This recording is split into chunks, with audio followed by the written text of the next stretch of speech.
पक्षाविरोधामध्ये खुल्याम भूमिका घेतल्याचा आरोप करत माजी खासदार नवनीत राणा यांचा भाजपमधून तत्काळ निलंबन करण्यात यावं अशी जोरदार मागणी अमरावतीमध्ये भाजपच्या अधिष्ठान कार्यकर्त्यांनी मुख्यमंत्री देवेंद्र फडणवीस यांच्याकडे लेखी पत्राद्वारे केलेली आहे।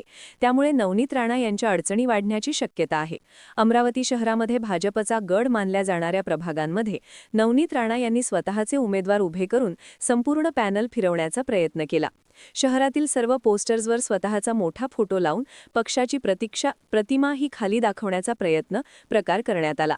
यासाठी भाजपा शहर अध्यक्ष डॉक्टर नितीन धांडे यांच्यावर दबाव टाकून अधिकृत उमेदवारांची उमेदवारी मागे घेण्याचे पत्र वापरण्यात आल्याचा गंभीर आरोप नवनीत राणा यांच्यावर करण्यात आला। अमरावतीमध्ये जे उमेदवार पराभूत झाले त्यांची नाराजी आहे, पण निवडणुकीचे विश्लेषण करावं लागेल की कोणी विरोधात काम केलं, कुणामुळे कुणाच्या सीट पडल्या याचं विश्लेषण करून त्यांनी तक्रार दिली आहे।